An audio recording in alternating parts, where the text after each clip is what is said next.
beaucoup de chômage de masse. On parle beaucoup de problèmes d'emploi. Et de l'autre côté, on a une économie numérique qui est en très forte croissance, qui génère beaucoup d'emplois, dans lequel les entreprises se plaignent de ne pas avoir assez de compétences. Et donc la question du panel aujourd'hui, c'est est-ce qu'on a une solution? On a des cycles longs, on a des cycles courts.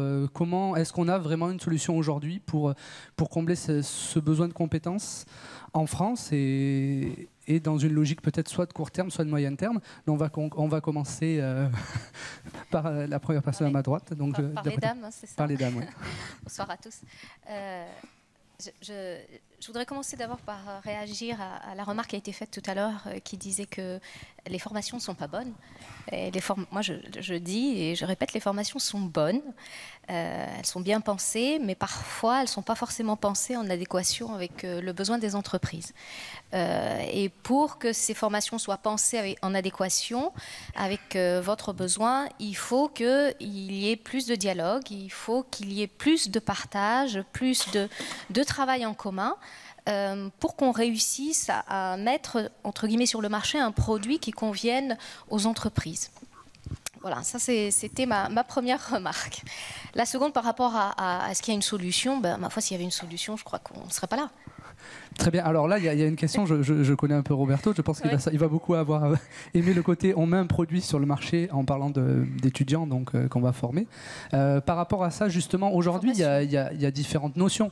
Aujourd'hui, on veut former des ingénieurs, on doit former des développeurs. On a des cursus en France. On a un historique même d'enseignement qui est fort. Donc l'idée, c'est pas de remettre en cause cet historique, mais d'où vient ce sentiment aujourd'hui partagé par des entreprises et certaines activités de ce décalage entre cette demande et entre la demande d'emploi et l'offre aujourd'hui? Roberto? Voilà. Bon, est-ce que je peux répondre en questions différentes de celles que toi... Oui, tu as le droit. Je vais essayer de le faire quand même. Je vais juste revenir un instant sur une question qui me paraît très importante. Ça a été évoqué tout au long des interventions antérieures par Patrice, par Tony. Donc on a besoin de plus en plus de faire en sorte qu'on prenne conscience de l'importance essentielle du logiciel dans notre vie d'aujourd'hui, donc de la compréhension du logiciel, de la maîtrise de ces logiciels. Donc maîtriser le logiciel est essentiel pour maîtriser finalement nos vies. Vous savez, les logiciels qui contrôlent nos vies aujourd'hui. Donc ça ne se résume pas juste à répondre aux besoins d'entreprises qui ont besoin d'embaucher un peu plus d'ingénieurs. Évidemment, ça fait partie de la question, mais ça ne s'arrête pas là.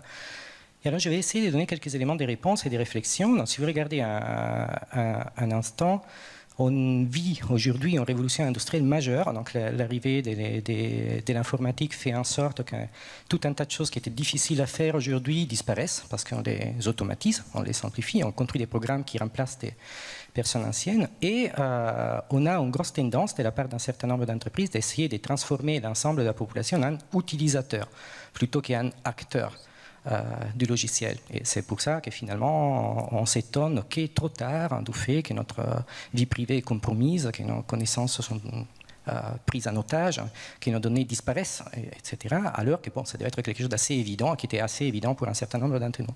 Si on veut répondre à tout ça, il est absolument important que la plus grande partie de la population, donc pas seulement les ingénieurs qu'on va former dans nos écoles, aient une bonne idée, un bon modèle mental de c'est que c'est un ordinateur, c'est que c'est l'informatique, c'est que c'est cette révolution qui est en train de changer nos vies.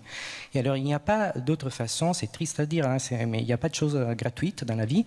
Si vous voulez avoir un bon modèle mental de quelque chose, il faut mettre les mains dans la pâte, jouer avec, essayer d'apprendre. Donc les mathématiques, nous on apprend dès qu'on est tout petit, on commence à compter sur nos doigts, 1, 2, 3, 4, après on fait 3 plus 2, 2 plus 3, on s'aperçoit que c'est la même chose, on apprend la commutativité, etc., depuis qu'on est tout petit. Qu'est-ce qui se passe avec les logiciels? Les logiciels, on a essayé de faire des efforts, des très bonnes volontés, mais insuffisants, c'est-à-dire mettre des enfants devant des ordinateurs pour jouer avec des traitements de texte ou des jeux vidéo, ça c'est sûrement très intéressant pour leur faire perdre peur du moulot, hein, de la souris, mais ça ne leur donne pas un modèle mental de ce qu'un ordinateur peut faire. Donc c'est absolument essentiel qu'ils apprennent à coder, à savoir aussi quelle est la limite du code. Un certain nombre de choses que des chercheurs ont découvert il y a très longtemps, il ne faut pas qu'ils soient cachés parce que c'est difficile, il y a des résultats importants, on ne peut pas tout faire avec un ordinateur, il y a des résultats limitatifs importants, et ça, il faut que ça soit à la portée de tout le monde de la façon la plus large possible. C'est essentiel pour que cette révolution informatique dans laquelle on vit soit profitable pour tout le monde. Mais maintenant, je vais arriver à la réponse et je vois les temps qui passent. Je vais essayer de m'arrêter relativement vite. Donc après, pour ce qui concerne les formations en France, la France vit dans un monde un petit peu paradoxal, parce que souvent on nous dit, en France, vous avez des personnes qui sont des ingénieurs, des développeurs fantastiques, mais ils s'étirent tous pour aller s'installer en Californie, là où il y a 150 000 ingénieurs par ailleurs, donc c'est pas complètement faux. Mais regardez un instant, il y a un paradoxe un peu chez nous qui n'existe pas ailleurs.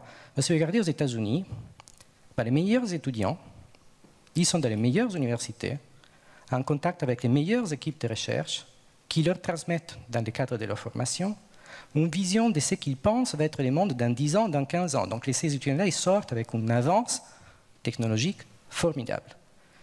Ici en France, pour des raisons qui me dépassent, moi étant italien, je n'ai pas vécu ça, hein, je découvre maintenant avec mes enfants, l'idée c'est qu'on essaie de prendre les meilleurs étudiants possibles, on les met dans des écoles séparées, dans lesquelles on n'aimait pas les laboratoires de recherche ou les personnes qui font du développement technologique super avancé, et dans lesquelles on essaye de répondre un peu trop directement aux besoins directs des entreprises. Et je pense que là c'est une erreur fondamentale. Donc il faut remettre en contact tout ça, donc la recherche, l'enseignement et les développements. N'oubliez pas qu'en France, vous avez une énorme quantité de contributeurs au monde du logiciel libre qui est issu du monde de la recherche, on l'a vu ce matin, pas que, évidemment, et heureusement, pas que issu du monde de la recherche, mais c'est un avantage compétitif énorme dont il faudrait tirer parti et ne pas se laisser juste, disons, à bloquer par l'ancien carcan dans lequel on est habitué, donc la séparation école d'ingénieurs, université, etc., etc. Tout ceci, il faut les remettre en question et essayer de remettre un peu plus de contacts entre l'activité d'innovation moderne dont on dispose et l'enseignement qu'on donne, qui ne peut pas, je répète, ça c'est mon rôle d'académique, de les rappeler, ne peut pas se résoudre en formation spécifique pour les besoins ponctuels d'une entreprise aujourd'hui.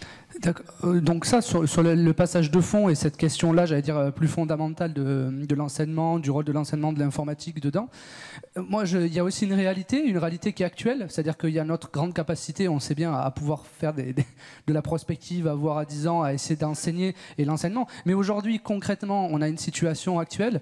Il y a des réponses que vous essayez d'apporter à l'école 42, de se dire, bon, est-ce qu'on ne peut pas donner une deuxième chance à des gens qui ont envie, qui n'ont peut-être pas eu l'occasion ni l'envie de faire ces cursus-là, et qui ne se sont peut-être pas retrouvés dans ce qu'on a actuellement. Ce n'est pas ce qu'on a à construire, mais ce qu'on a actuellement. Et c'est quoi votre approche justement chez 42 ? C'est une question qui est hyper large. Déjà, la première chose, un peu pour répondre, bon, le débat est parti, mais un peu sur les premières questions. Bon, il y a un fait déjà majeur, moi je ne suis pas capable d'y répondre, mais en tous les cas, ce qui est certain, c'est que ça fait à peu près 20 ans ou plus qu'il n'y a pas de croissance. Et je ne sais pas si on n'est pas en train de courir derrière une chimère, et globalement, elle n'existera plus. Et ensuite, je ne suis pas en plus certain que faire reposer sur la formation et le numérique la croissance de demain, si l'éducation est capable de supporter, d'avoir comme rôle de redonner de la croissance à 5 milliards d'humains sur Terre, quoi. Ça me paraît compliqué. Bon, mais ça, moi, je suis pas un grand spécialiste du sujet. Ce que je veux juste dire, c'est que ça paraît, il y a peut-être des décalages là-dedans. Moi, je reviens complètement je suis tout à fait d'accord avec Roberto sur ce qu'il a dit. La programmation, c'est pas vous me prenez, pour parler crûment, vous me filez à peu près n'importe qui. Au bout d'un moment, je vais lui réussir à lui faire pondre 3 lignes de C, quoi. Ou alors c'est qu'il lui manque des doigts. Je veux dire, c'est pas possible. Les langages sont ridicules en termes d'apprentissage. Une fois qu'on a appris 20 mots de langage, int, parenthèse ouvrante, fermement, crochet, point virgule et virgule, avec ça, on peut commencer à faire des choses, quoi. Donc la problématique n'est pas là. La problématique est de savoir qu'effectivement, programmer, c'est un schéma de pensée. Et ce schéma de pensée-là, c'est le schéma de pensée qui va permettre d'aborder effectivement le monde de demain dans lequel on est numérique. Et qu'aujourd'hui, ce schéma de pensée, en France, il a été directement, ni plus ni moins que attrapé et complètement fermé au niveau de l'éducation nationale sur une tranche de population extrêmement faible. Donc effectivement, les écoles d'ingénieurs, je suis né à Brest, j'ai fait le lycée naval, donc je connais bien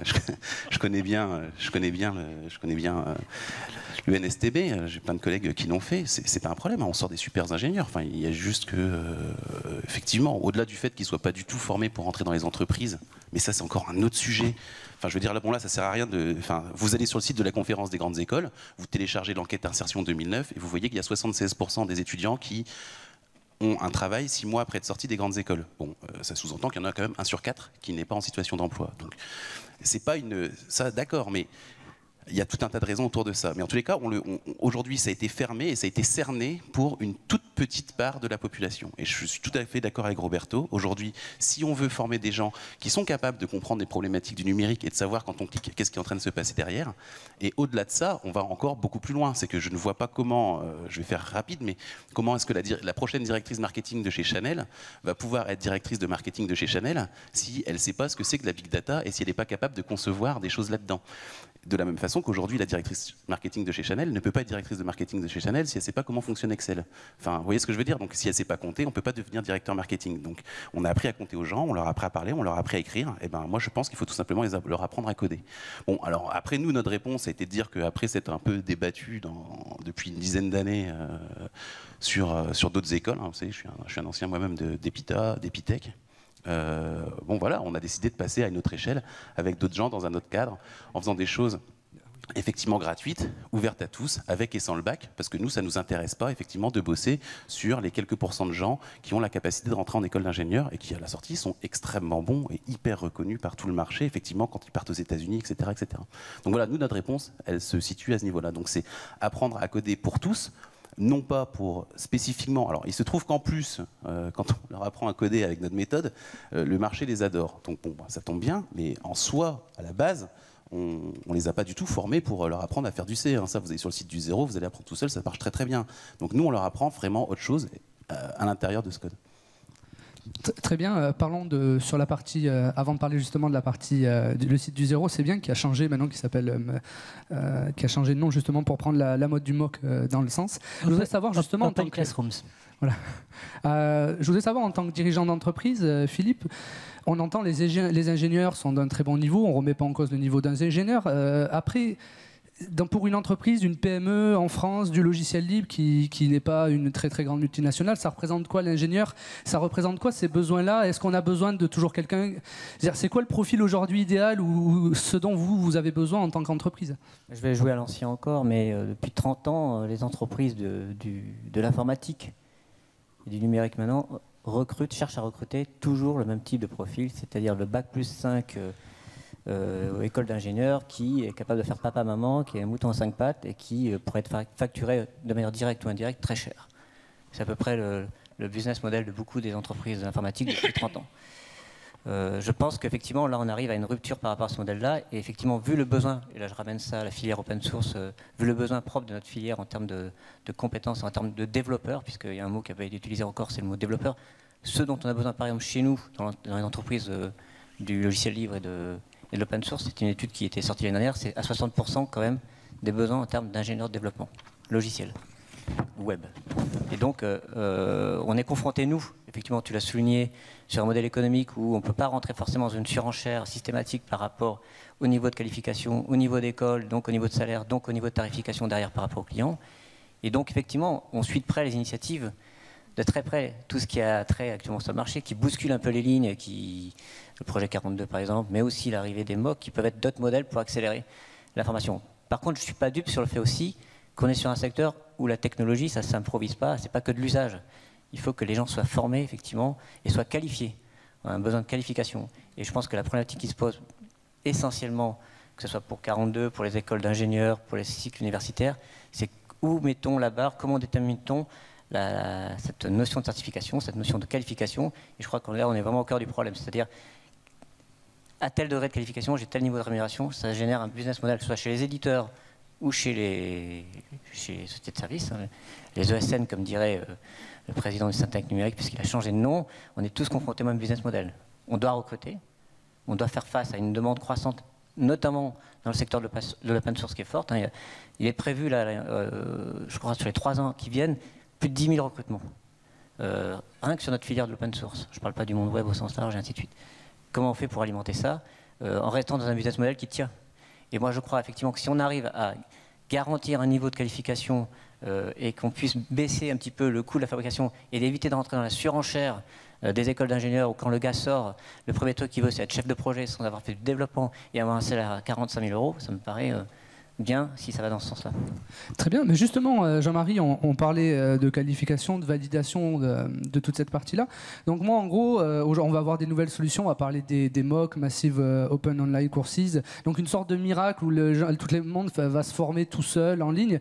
Mais comment moi je valide, comment une entreprise, comment on valide une compétence dans ce cas-là? Comment on peut savoir qu'est-ce qu'un MOOC dans cet univers de la formation et dans cet univers de l'enseignement? Parce qu'on se dit, on va sur des sites, le site du zéro, tout ça, on se dit, mais on peut apprendre PHP, on peut apprendre tout ça. C'est quoi le sens du MOOC dans cet univers-là? Bon, alors je vais faire comme Roberto. Je vais d'abord répondre à une autre question et ensuite répondre à la tienne.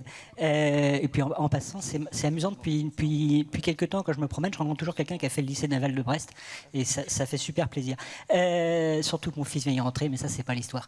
Donc, premier point, sur les écoles d'ingénieurs qui ont 76% des gens formés au bout de 6 mois. Je pense qu'il ne faut pas faire du global sur ce genre de choses-là. Toutes les écoles sont très indépendantes, ont chacun leur modèle et démarrent chacun un petit peu avec leur profil. Ils font ce qu'elles peuvent. Donc il y a dans certaines écoles des contacts réguliers avec les entreprises. Il y a des écoles qui intègrent complètement dans leur formation.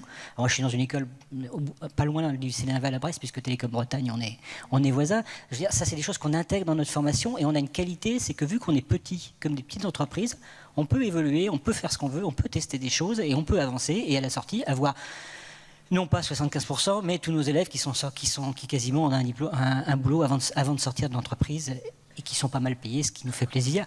Mais je suis bien d'accord sur deux choses, ça ne représente qu'une toute petite partie de la population formée et ça intègre bien le fait qu'il faut former les gens à avoir la culture informatique, computer thinking, pour reprendre ce que dirait Janet Wing. Donc ça, ok. Deuxième chose que je voudrais dire avant de répondre à la question, c'est qu'en fait, ce qui m'étonne depuis que je suis là, mais ce qui m'étonne à chaque fois que je croise les gens du logiciel libre, c'est qu'ils nous disent le logiciel libre, donc il faut comprendre le logiciel libre, il faut maîtriser le logiciel, etc. On est tout à fait d'accord. Il me semble qu'on manque un point quand on fait ça, c'est qu'en fait, il y a une culture derrière le logiciel libre. Il y a la culture du libre, qui quelque part est la culture du bien commun, et qui pose la question de comment on gère une connaissance commune, comment on la fait évoluer, comment on la fait grandir, et comment on travaille ensemble à coproduire cette connaissance commune. Ce truc-là, c'est une notion qui est en ce moment en train d'être, je dirais, théorisée, qui s'appelle le bien commun. Cette notion de bien commun, elle marche dans la santé, elle marche dans la culture, dans la construction de la nourriture, et elle marche aussi dans la construction de l'éducation. Et je vais arriver à ta réponse. Quand même, je perds pas le fil. Donc cette culture-là qu'on a là, il faut qu'on la valorise aussi et qu'on dise qu'on n'a pas que, on a compris le logiciel, mais on a compris aussi une manière d'être et une culture pour pouvoir faire avancer des biens communs ensemble. La bonne nouvelle, si on parle des MOOC, moi je vais garder le terme à l'anglais, on parle le FLOSS de machin, c'est qu'il y a l'université, les écoles et des entreprises, on parlait de Open Classrooms qui était site du zéro il n'y a pas si longtemps, font un pas dans le domaine de l'éducation en disant on va ouvrir des choses, on va permettre aux gens de venir apprendre quelque chose en ligne dans un contenu qui n'est pas simplement déposé, mais qui est emballé pour que les gens puissent apprendre avec un prof, avec des gens qui sont autour d'eux. Et il y a cette culture de la collaboration qui se met en place, qui est celle du libre, ça tombe bien. Donc ce truc-là, ça va dans le bon sens. Ça emmène sans doute pas tout le monde. La personne qui est réticente à aller sur un ordinateur, qui n'a pas la culture minimum, va sans doute pas accrocher à ces trucs-là. Mais c'est un pas. Et c'est un pas qui a l'air de pas mal marcher parce qu'il y a quand même pas mal de monde qui apprend au travers de ça. C'est un deuxième pas qui est intéressant, c'est que, certes on parle le mot qu'on pense aux élèves, mais nous sommes tous des élèves toute notre vie. C'est-à-dire que tu disais PHP, je suis désolé, moi quand je suis sorti de l'école, PHP ça n'existait pas. Alors, j'ai eu la chance d'avoir une culture informatique qui soit suffisante pour que je puisse me dire, ok, je prends un petit temps et je vais apprendre PHP si j'ai besoin de PHP ou de Python, etc. Et puis j'en profiterai pour évoluer sur quelques concepts par rapport à un schéma global. Donc le MOOC, on peut le voir aussi comme un outil un outil ouvert, partagé, qu'on peut améliorer ensemble pour pouvoir se former tout au long de la vie. Ça, il me semble que ça a fait sens pour les entreprises. Okay, donc ça, c'est un premier point. Alors après, la question que tu posais, c'était le problème de la certification de ces apprentissages sur ces cours en ligne. Alors, ce mouvement des MOOC, c'est un mouvement qui est tout récent. France Université Numérique, ça a été annoncé le 2 octobre, on est le 3 octobre. Donc voilà, on a un jour qui s'est passé, on n'a pas répondu à toutes les questions en une journée. Heureusement, sinon on n'aurait plus de boulot, comme, comme on disait tout à l'heure. Donc il y a un mouvement qui se met en place qui donne de l'accès. La question de la certification, elle va se mettre en place doucement, elle va se mettre, enfin doucement, assez rapidement. Je crois que des entreprises comme Unplugged Classrooms imaginent assez rapidement de faire des certifications qui soient en gros l'équivalent de ce qu'on fait dans pas mal d'universités et de facs, c'est de faire des examens sur site, éventuellement avec machine. Donc on a les moyens de faire aussi bien que ce qu'on faisait avant. Bon, après, c'est clair que si on fait une formation sur une évaluation sur des compétences et tout, il faudra y passer du temps, il faudra retourner à un endroit et puis faire ce que mes anciens collègues appelaient un examen de labo, c'est-à-dire mettre les mains dans la pâte et valider qu'on est capable de mettre les mains dans la pâte. Mais ce n'est pas lié au MOOC, c'est lié quelque part à tous nos modes d'évaluation dans toutes nos formations, de la maternelle, enfin peut-être pas de la maternelle, de la primaire, jusqu'à la fin de la formation au moment où on la termine. Donc effectivement, voilà, c'est pas un objet idéal en termes de certification, c'est un objet comme un autre. Dernier point, on a quand même un truc, non mais je finis sur la certif quand même, on a un truc qui est pas mal en France, dont on parle pas très fort, c'est la validation des acquis d'expérience, qui permet de valider, de faire reconnaître des choses. Donc quelque part en Europe, on a des mécanismes qui vont nous permettre de certifier des expériences qu'on a eues dans l'entreprise, des cours qu'on a suivis, que ce soit un MOOC ou que ce soit un truc en ligne ou que ce soit un truc qu'on a fait ailleurs. Donc on a des outils qu'on va pouvoir mettre en œuvre qui vont compléter le numérique pour pouvoir dire où est-ce que ce gars-là, cette personne-là, elle est compétente sur tel sujet. Très bien, donc c'est intéressant. Bon, pour la partie Public's Good, ça fait très longtemps bien commun, ça fait très longtemps qu'on en parle dans le logiciel libre, depuis des années. Non, on peut tomber sur des débats, même il y a encore 5-6 ans, Romelu, à d'autres, où il y a des grands économistes de ce genre. Ça fait même partie de l'essence du logiciel libre. Donc ça, c'était pour fermer la parenthèse. Par rapport au MOOC, justement, Fadia, vous travaillez, vous, au sein d'une école d'ingénieurs, vous dirigez une école d'ingénieurs, vous travaillez aussi au sein de Pascaline. Est-ce que, moi, quand j'entends ce que j'entends sur le MOOC, il y a un mot qui est arrivé à la fin des années 90, qui n'a pas réussi à percer, ça s'appelait le e-learning. Et depuis, moi j'ai eu l'occasion de travailler dans le e-learning, et c'était un peu ça, on met des cours en ligne avec plus ou moins de vidéos, plus ou moins d'interactions, et on essaye de certifier les gens. Et comme généralement les diplômes, ça se passe à l'université ou à des écoles qui sont certifiées, à la fin on les envoyait dans des universités passer des diplômes. Qu'est-ce que ça apporte de plus alors le MOOC? Est-ce qu'il y a vraiment une révolution ou c'est un effet de mode? C'est vrai que la frontière est ténue. On voit bien que le MOOC, finalement, c'est un petit peu ce fameux enseignement à distance, ce e-learning. Aujourd'hui, avec les infrastructures, avec l'arrivée d'Internet de façon massive, pour un petit peu monsieur et madame tout le monde, les MOOC, finalement, sont démocratisés. Ce n'est pas réservé à une population qui décide de... Donc il y a cet aspect-là. Mais les MOOC sont aujourd'hui victimes de leur succès, puisque l'apprentissage ou la formation, son intérêt, c'est aussi l'interactivité. Or, quand vous avez 1 million de personnes qui sont connectées, même 20 000, même 2 000, même 1 000, c'est compliqué pour un enseignant qui est derrière son écran de faire un cours interactif et de répondre aux interrogations de toutes les personnes qui sont de l'autre côté. Donc, l'intérêt des MOOC, finalement, je dirais qu'il est là, mais il faut trouver le bon compromis, il faut trouver la bonne façon de fonctionner.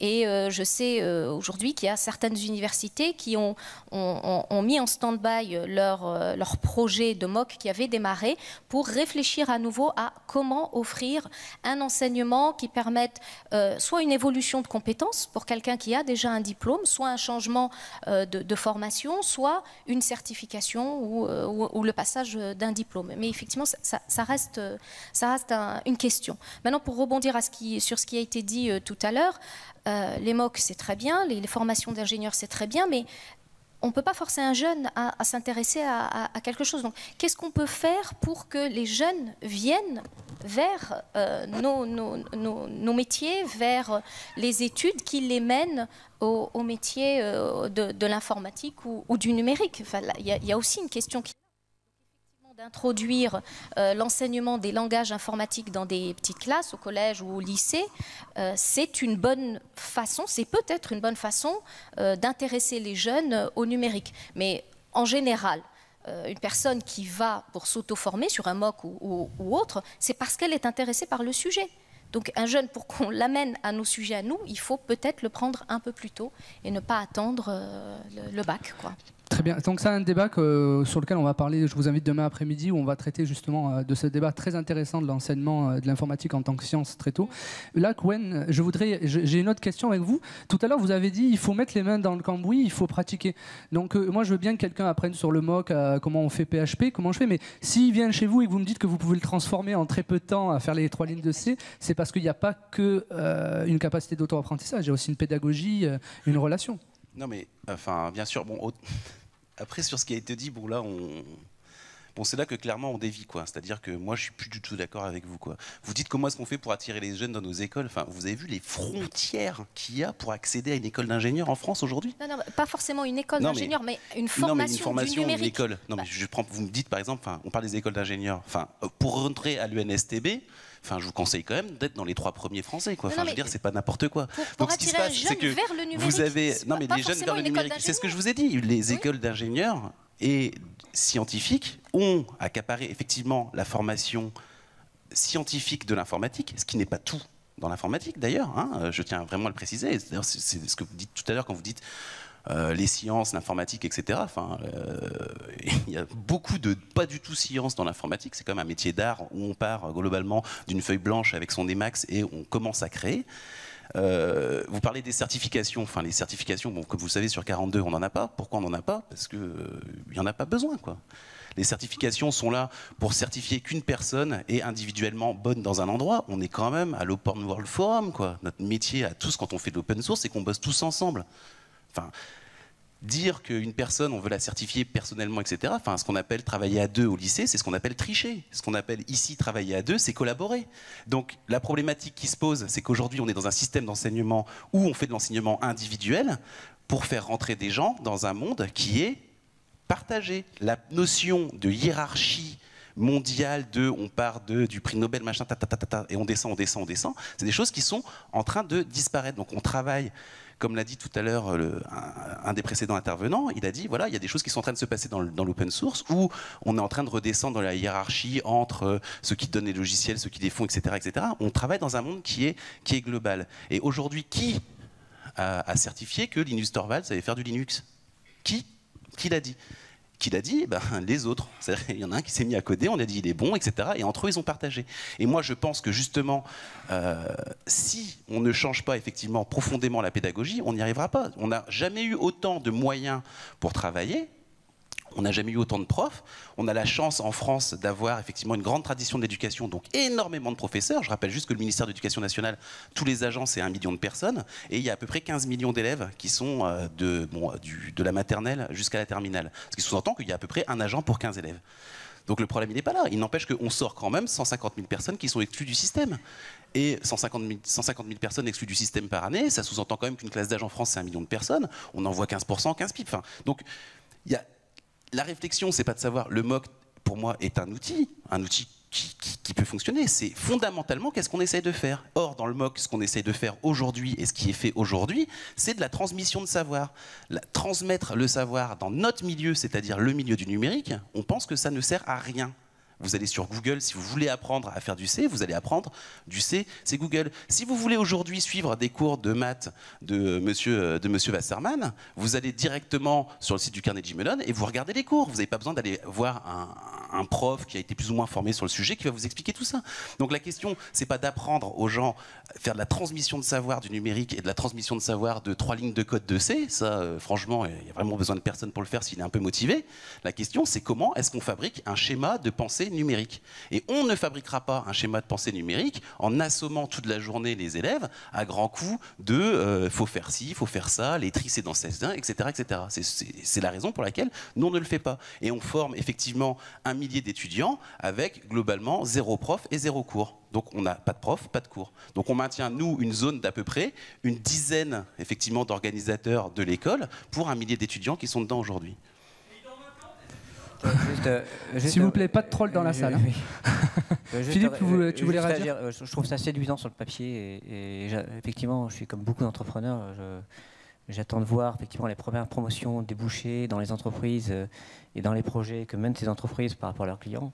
Je me demande juste s'il n'y a pas un risque, effectivement, en faisant cohabiter d'une part une filière de formation type ingénieur universitaire avec et une filière, on va dire, ouverte, comme vous le présentez, si on risque pas d'avoir, je dirais, une filière low cost, entre guillemets, d'informaticiens et de travailleurs dans le numérique, et c'est pas ça qui peut se produire. Et l'absence de certification, pour moi, en tout cas, elle n'obéit pas tellement à un processus de pédagogie, mais elle obéit surtout à un niveau aussi de qualification, et on le sait bien, c'est la qualification quand même qui justifie, oui ou non, un salaire.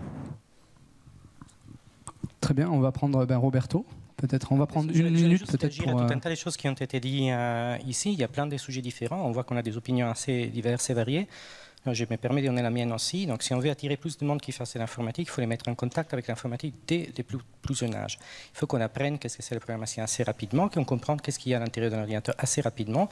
Alors, évidemment, ça peut être fait de façon très rébarbative ou de façon très amusante. Donc, je ne vais pas dévoiler un grand secret pour les gens qui me connaissent. En théorie, en étant italien, formé à une époque, on envoyait les bons étudiants à faire du grec et du latin. Je devrais être maintenant, en suivant les schémas, dans une conférence de philosophie sur, je sais pas, sur les auteurs latins du XIIIe siècle, etc. Non, je suis à l'Open World Forum, je suis passionné d'informatique. C'est arrivé comment? C'est arrivé parce qu'à 18 ans, par hasard, j'ai acheté un ZX 80, comme c'est arrivé à plein de monde. J'ai commencé à toucher à ça, j'ai découvert cet objet et j'ai plus jamais réussi à m'y remettre. Alors, si on m'avait donné ça plus tôt, probablement, ça serait tombé des dents plus vite, n'est-ce pas? Donc alors, mais moi, j'observe aussi. Désolé, j'ai des enfants, j'imagine que c'est le cas de chez vous aussi. Donc, regardez un peu dans les écoles à quoi ils sont confrontés. On leur apprend, c'est vrai, on leur fait toucher de temps à l'autre un éditeur de texte pour écrire les journaux de l'école. On leur fait faire un peu des macros dans Excel, ce qui est peut-être la torture la plus grave pour quelqu'un qui a envie d'apprendre la programmation qu'on puisse imaginer. Donc, finalement, ça les dégoûte pas mal. Bon, si on pouvait faire autre chose, on aurait plus de monde qui est passionné, c'est évident, c'est pas la matière elle-même. Et là, c'est triste, mais malheureusement, ce que tu disais à Kvam, c'est oui, il y a, je ne sais pas combien de millions d'agents de l'État, mais qu'on avait appris sous Charles V, que le fait qu'en moyenne, il y a une poule dans chaque pot, ça veut dire que peut-être il y a des gens qui ont plein de poules et des gens qui n'ont rien du tout. Donc là, on a effectivement beaucoup d'agents qui font de la formation. Il y en a très peu qui font de la formation des enfants sur ce qui concerne l'informatique. Ça, c'est le vrai combat d'aujourd'hui. C'est un combat qu'il faut mener dès le départ. Donc il y a des petites tentatives qui arrivent grâce à l'effort de plein de personnes, y compris plein qui sont dans cette salle, auxquelles il faut rendre hommage, pour avoir une option informatique au lycée. Mais c'est très peu, c'est très tard. Donc il faut quand même généraliser ça et commencer tôt pour intéresser les gens, pour qu'ils puissent pour arriver dans des bonnes formations. Après, il y a un deuxième débat qui est beaucoup plus compliqué, c'est quelle est la bonne façon de faire de la transmission des connaissances ou de la génération des connaissances ou de la validation des personnes. Ça, ce n'est pas spécifique à l'informatique en tant que telle. Donc l'arrivée de l'informatique a introduit de nouveaux instruments. Les MOOC n'auraient pas été possibles sans des internets à grande vitesse. Il faut aussi dire l'époque du e-learning, à l'époque où on avait commencé, les débits n'étaient pas les mêmes, les serveurs n'écoutaient pas la même chose, les vidéos coûtaient beaucoup plus cher. C'est-à-dire il y a aussi des phénomènes économiques qui font en sorte que peut-être les mêmes idées reviennent aujourd'hui de façon beaucoup plus efficace qu'il y a 15 ans ou 20 ans. Donc alors, est-ce que vraiment je dois aller tout de suite aller me suicider en sortant de cette salle avec plein de collègues en disant je ne sers plus à rien. C'est les professeurs universitaires ne servent plus à rien, parce que de toute façon on apprend tous. Il suffit de me filmer une fois, après on peut me mettre sous un camion, les gens vont regarder des films et pendant 40 ans on va apprendre exactement toutes les choses que j'ai à dire. Voilà, ça serait sympa. Donc, désolé, je m'inscris en faux sur cette vision, c'est un peu trop simpliste. Hein. C'est un peu trop simpliste. Donc il y a des choses différentes qui se passent dans l'interaction dans une classe, en petite classe, en petit groupe. Là, il y a d'autres choses aussi qui ont été dites sur lesquelles, par contre, je suis pleinement d'accord. Donc la pédagogie par projet, l'effet d'apprendre ensemble, d'élever à travailler, à collaborer dans un monde qui, je suis désolé de le dire pour les collègues qui sont ici dans le monde open source depuis longtemps, qui est très dur. C'est-à-dire, le monde du logiciel libre, ce n'est pas un monde dans lequel on est très poli. Alors, ça dépend de la communauté dans laquelle vous allez. Vous écrivez du code qui est mal fait, vous faites des contributions qui ne sont pas bonnes. On vous envoie dans la gueule des emails qui sont par ailleurs publics, donc ça déprime pas mal. La première fois, vous avez récupéré, parce que c'est une mailing list avec il y a 1000 personnes inscrites, on vous dit votre code est nul. Bon, bref, après les week-ends, un peu gâchés, donc il faut s'y reprendre. Hein, d'accord. Donc, il y a ces éléments formateurs-là qui sont importants. Donc, on arrive sur la partie qualification. On sait bien que pour un certain nombre de recruteurs, alors pas pour tous, hein, l'effet d'avoir contribué efficacement à un projet en logiciel libre, c'est un élément, c'est une vraie case cochée. Donc, ça coche pas mal d'éléments. Hein. Ça coche capacité de gestion des projets, d'interaction, des collaborations, etc. Ça coche plein de cases qui correspondent à pas mal des cours qu'on pourrait avoir dans une école de management.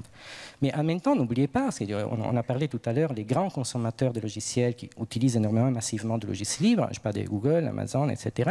Est-ce que vous avez regardé comment ils recrutent?